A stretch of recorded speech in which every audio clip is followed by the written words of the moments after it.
Hi there, welcome to Activating Magic. I'm your host, Darla Ledoux, and our conversation today is about retreat alchemy. Now, I'm feeling a lot of energy over here, and I'm feeling this sense of just getting myself out of the way and allowing what wants to come through on this topic to come through. And I want to set this up. I do have an outline, and we may or may not follow it.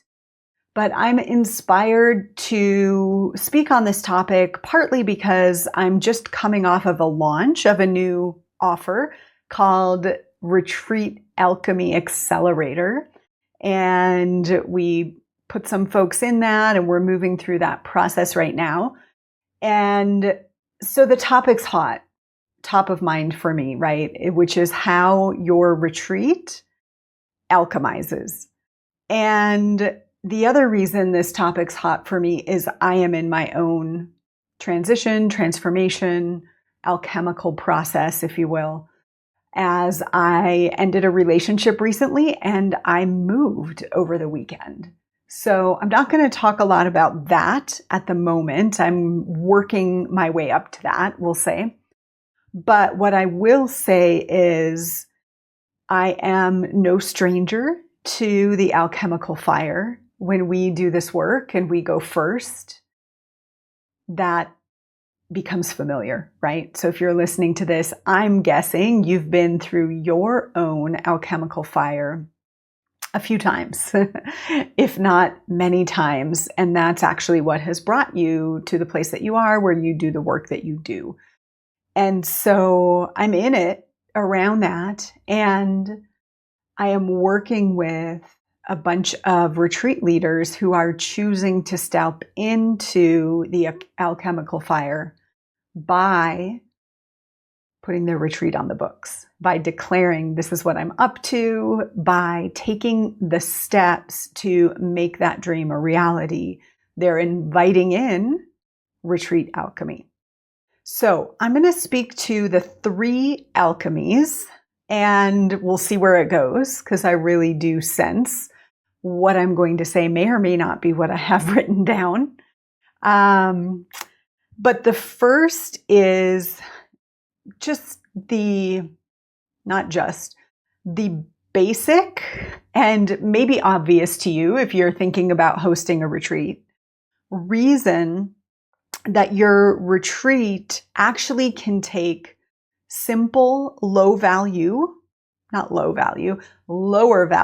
ingredients and turn them into gold.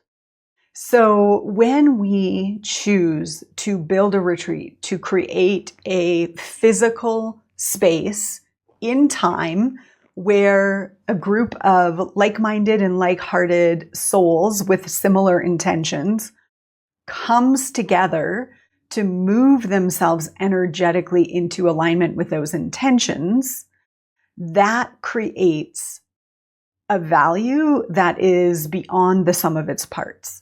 So let's just break this down a little bit. These are just some of the things I'm sure you could add to this list. So the first is people are going to travel to a new place. And when people travel to a new place for your retreat, they are giving themselves a new experience. They're going on an adventure. They're getting out of their environment. And this begins to change things. And everyone here has had the experience of travel changing something, right? And yet a person could travel on their own, right? They could just go book a ticket. They could hop on a train, right? I live by a train stop. They can do that on their own, and it has a certain value to them, right? A certain investment and a certain value.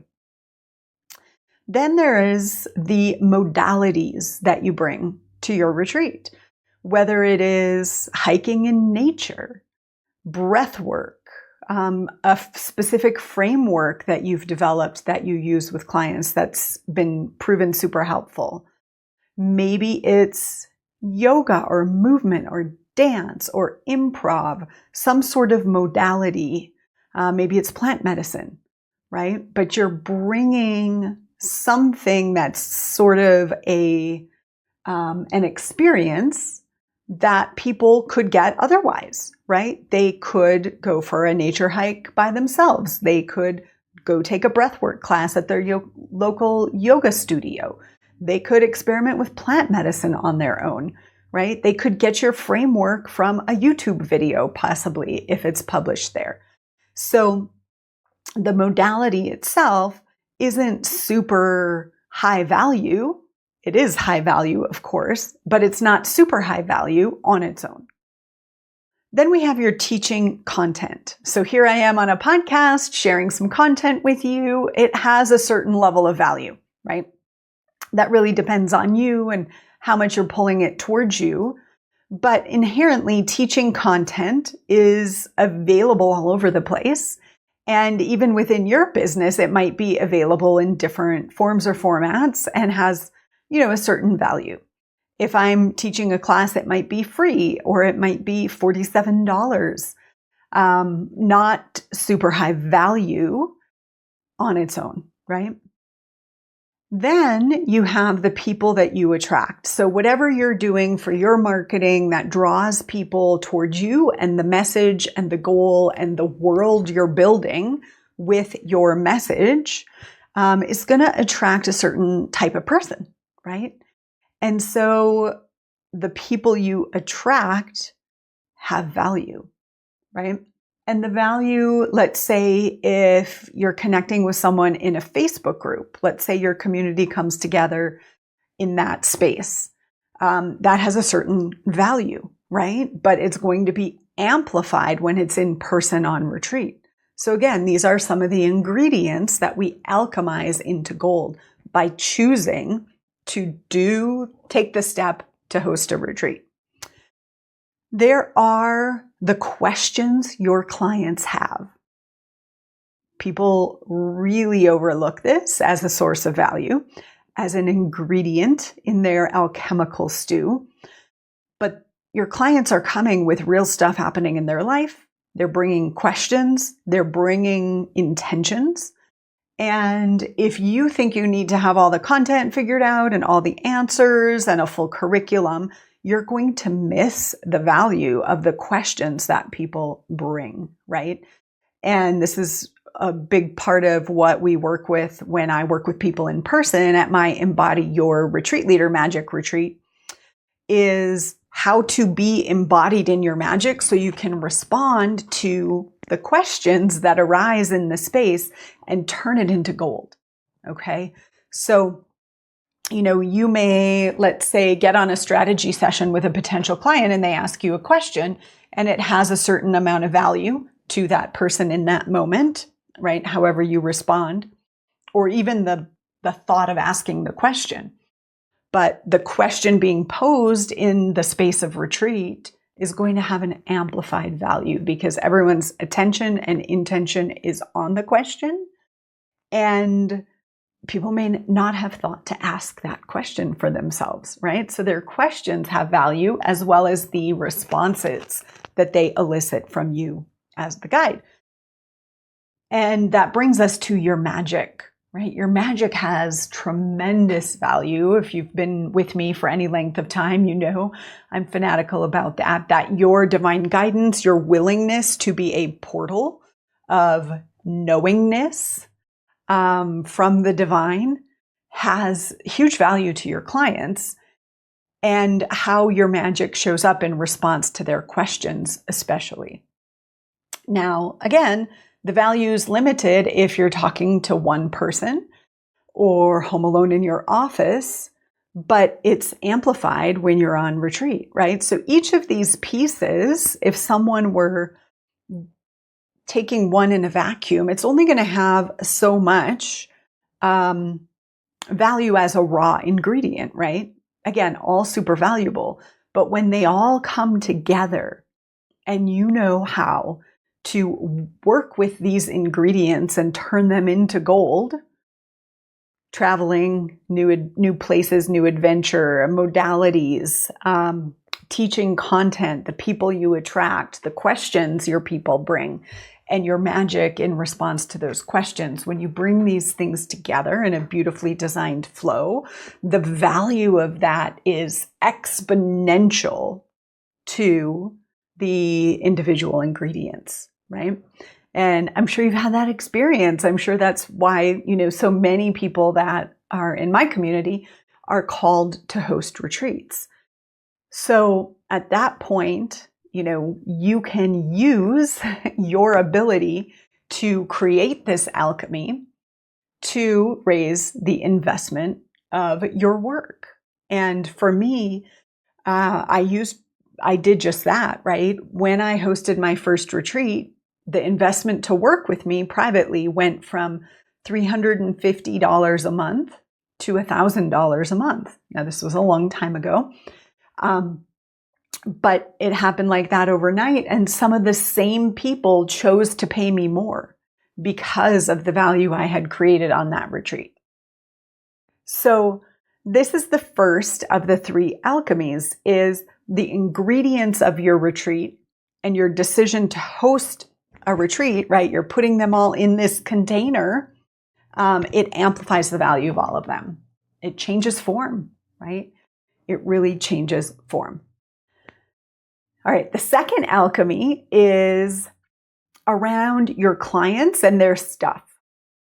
So their stuff alchemizes on retreat in the container, right? So what do I mean by their stuff? So I talk about default energy and sourced energy, right? And default energy is our beingness, our vibrational frequency, our thoughts, feelings, and actions. We can think of it that way as well, right? Thoughts, feelings, and actions create an energy pattern. So our default energy pattern is our thoughts, feelings, and actions that are based on the past and attempting to control the future. In other words, it's our old belief systems, it's our things that we thought we had to be to survive life, right? Our survival mechanisms. And so your clients come in and they've got some sort of default that they're coming to you to shift, right? My book is called Shift the Field. They're coming in to shift their energy into alignment with their goal. Now, what they come in with and what they leave with, let me speak to what they leave with first. They leave in what I call sourced energy, right? This is a creative energy that they have birthed from the present moment, from a space of love and connection to themselves and to source. They choose their identity, their beingness in this new season. Now, here's the thing. What they come in with is not a block, okay? For shorthand, I even will sometimes use the word block, but it's not a block. It's not a block. It is an energy that is stored and flowing through your field in a way that's no longer useful to your soul's path. That's what a default energy is, right? It's not a block, but it is an energy. The energy is there. It's just being used for something else. So for example, a lot of times people might have an energy that is in their heart space, and it's like this energy that is, its job is to be alert to potential hurt that could happen to the heart, right? To be alert to this type of person or idea or experience and to block it out before it has a chance to get in. Only it's blocking out more than it needs to at this stage. It was a smart strategy when you were a kid or when they were a kid, right? To have this barrier to letting someone access your heart, your authentic, vulnerable expression. And we, on retreat, can alchemize that energy, which means we move it, right? We get it moving and we turn it into something else. So it's not a block to get rid of. It's actually energy to free up, to flow in a new way. We want to give it a new job, right? Locate that energy, love on it, love on the younger version of us that knew we needed that mechanism to survive, right? To make it to adulthood. And now we're adults and we get to choose. We do not have to put ourselves in those situations that maybe we didn't have a choice about when we were young. We get to choose now. And so that energy that's stored in a particular way or place in the body or the field gets to be free, and it gets to have a new job. Just gets to have a new job. So that's the second alchemy of retreat, is when your clients show up, whatever now this is, I teach more of this obviously in the program, but whatever they're coming in with that is no longer serving them, the intention of your retreat, the way you talk about it, the way you invite people into it, the way you hold it as an intention, as an alive possibility, within the intention of your retreat is an invitation for them to align with a different vibration, right? So inherent in the invitation of the retreat is going to be an awareness of that default energy that's been stored, right? It's going to be an invitation to free that energy up. And so each person coming to retreat has their own version of this, but that's what's so beautiful. Each person is going to bring a little bit of the ingredients, right? The maybe lower value ingredients that one might interpret as a block. They're going to bring it to the space to transmute into something of a higher nature, right?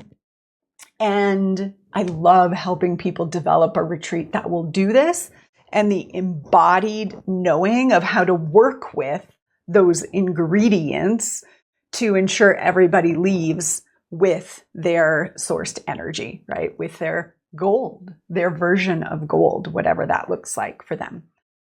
So that's the second alchemy, is alchemizing their stuff within the space. Now, the third alchemy is alchemizing your stuff in the space as a leader. Now, I'm not quite prepared to put the pieces together for you of my current alchemy. I'm creating a space to do that. And I'm creating the clarity to be able to do that as well.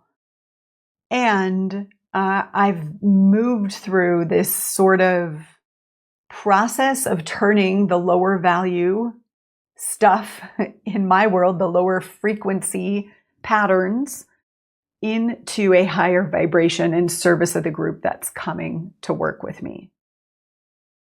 So in the process of filling your retreat, first of all, developing the theme, the idea, what I call the soul of your retreat, writing the copy about your retreat, and then filling the retreat, right? Taking the action needed to fill your retreat. In that process, something is going to show up for you as an invitation to alchemize. Now, this happens almost always, right? I can think through all of my retreats and like the drama that could come with an invitation to alchemize, right? To walk through the fire of transformation and come out the other side more pure, at a higher vibration. These invitations sometimes can have some drama, right? And the drama is not required. You might move through an invitation to up-level with grace and ease and fun and excitement and flow. And that's my goal, is in normalizing transformation and helping people understand how it works and have the tools to shift their field, that it doesn't need to come from drama, that it can come from a deep, grounded space of receiving truth. Right? The central piece of the transformation process that I teach is receiving truth. So that's all alchemy is. It's receiving truth, the small t truth that we believed that was actually based on a lie, and the capital T truth, which is a soul truth. So as you're filling your retreat, even if it fills easily, there will be a point. I want to say even when it fills easily, like let's create that, there will be a point where it feels edgy. And that's your invitation to your own retreat alchemy, right? Whether it is that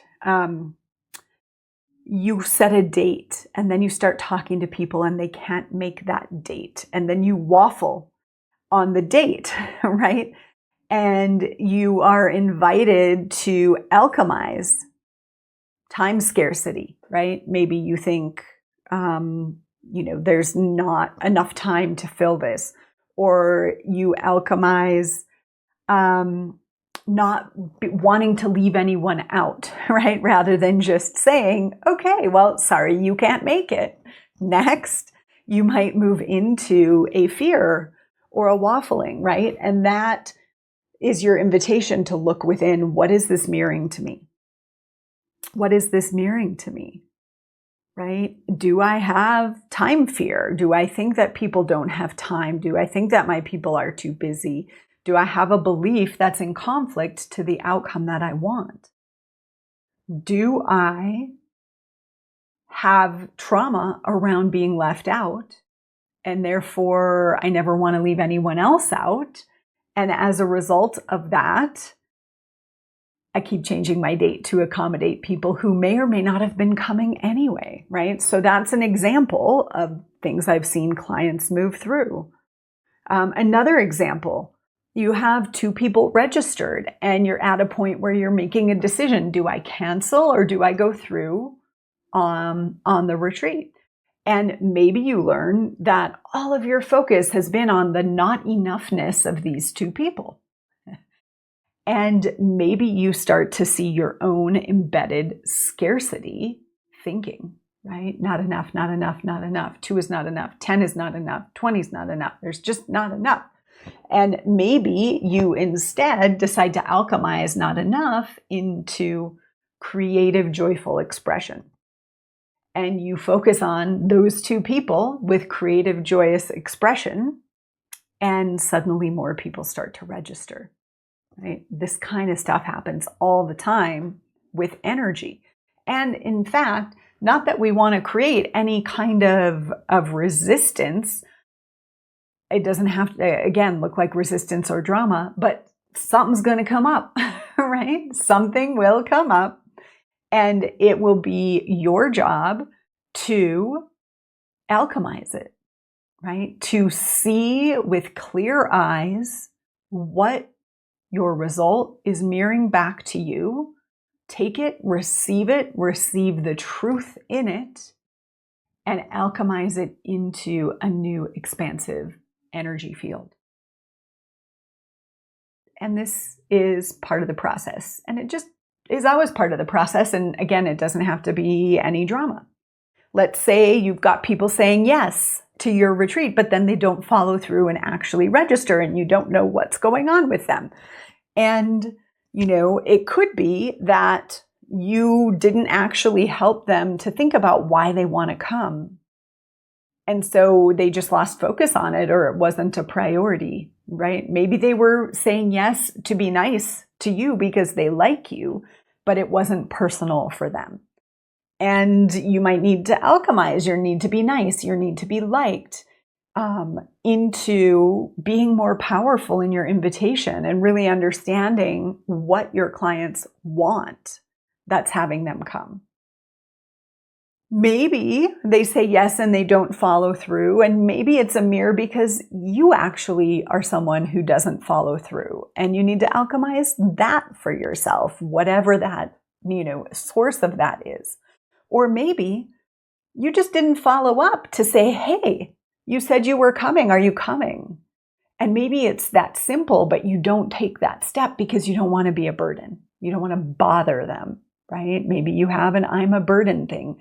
That's one of mine that I have had to alchemize in order to step into my leadership is I'm a burden. We wouldn't follow up with people if we are afraid to be a burden, right?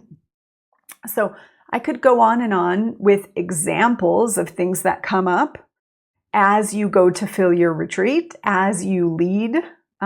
Maybe it's something with your team leadership, maybe tech stuff that you become more confident and empowered in.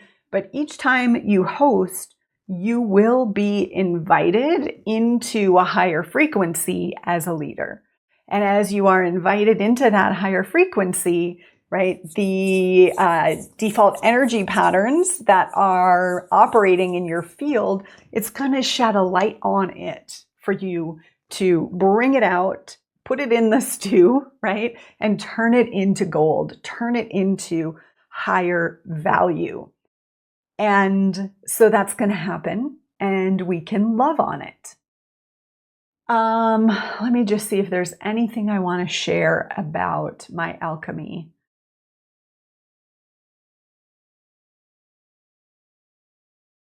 So I've moved, and I am actually across the valley from where I was living. So anybody who's been listening, I have been in the fire of transformation with my business, really, and looking at what do I deeply, truly want in this next season. And, I grew things in a beautiful way, where everything was operating with team and with support, and just a lot of beautiful things happening in my world.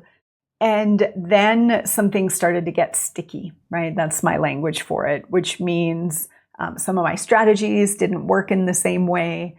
Some experiences I was having with leading my team started to feel sticky, and I started to make some changes. And in the process, I've shared about this in various places. I've done some deep healing work around the divine masculine and the role of the masculine and feminine in my world. I have looked at structure and a past tendency to be structure for people, and instead embracing leaning into structure, which, by the way, retreats are amazing structure. So on the other side of all of that, I am still the world's biggest fan of going on retreat and creating retreat. I've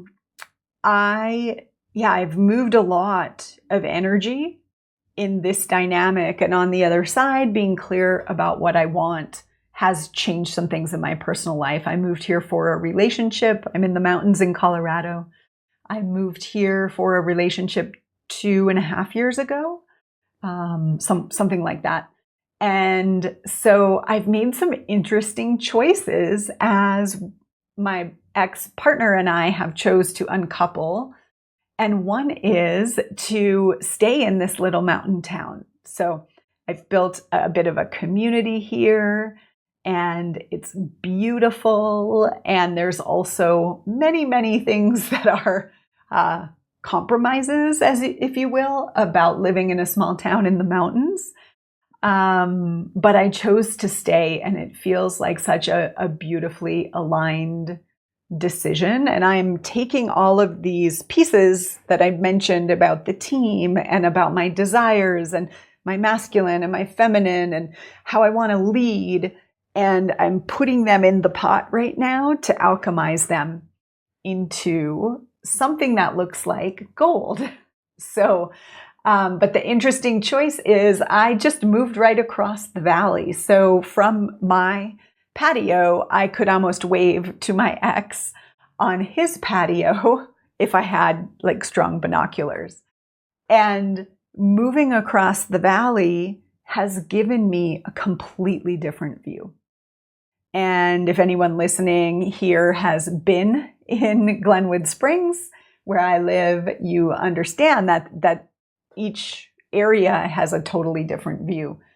And this shift of view feels like it's translating to a shift of field. And I just can't wait to share more about that. So I'm going to leave it there for now. And I am creating and percolating on a space to share more about my own alchemy in this season, because I can't wait to know. I can't wait to know what's coming next. But what I do know is it's just one step, and then the next step, and then the next step. And for you, if your one step is host a retreat, I think a lot of people underestimate this as the step that their soul is inviting them into. A lot of people think it's like a check the box, right? Oh, do a retreat. Check. Oh, I've always wanted to go to fill in the blank location. What if I did a retreat there, right? And they are underestimating the way the decision to host retreat is a decision to alchemize an energy that's maybe been stuck or stagnant in you, and the energy that maybe is stuck or stagnant within your client community, right? Like it needs to move. It needs a new job. And then, of course, it is an invitation to alchemize anything that might be stuck or stagnant in your money. I got a little stuck and stagnant, right, in the way I was holding my relationship and my business, lots of beliefs have come to surface about how I have been holding that's now able to move because I took this change of scenery. And your money might be stuck because you've got these ingredients, but you haven't learned how to alchemize them into gold, right?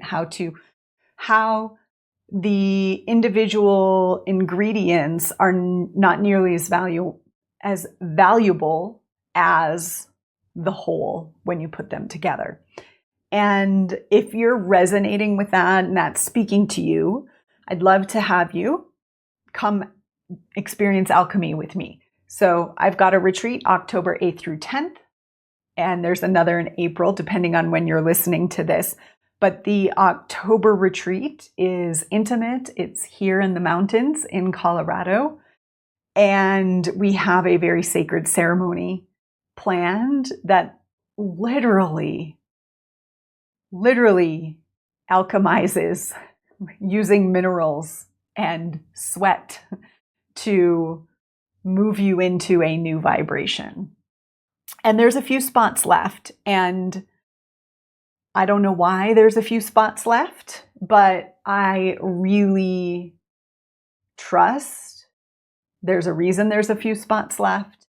And my intention with this conversation is to alchemize that, to tap you on the shoulder if you are one of the people who's meant to be at this retreat.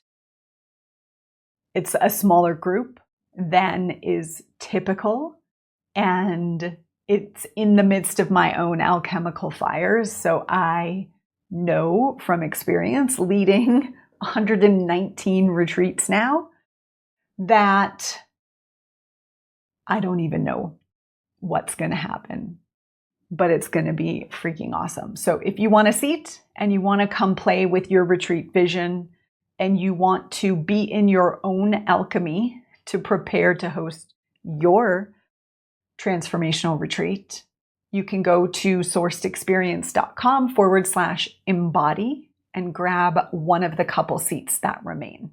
So let me just see if there's anything else that wants to come through.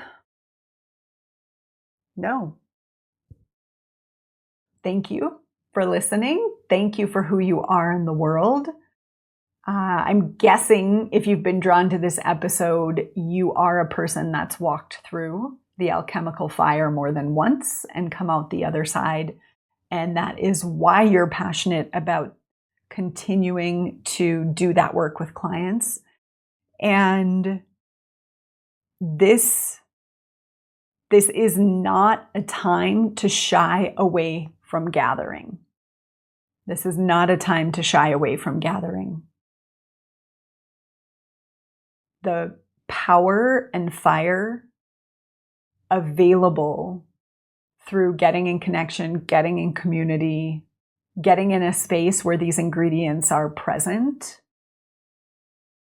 it can't be delayed, right? It can't be delayed. Like, this is the time in our evolution for gathering and for becoming masterful at alchemy. All right.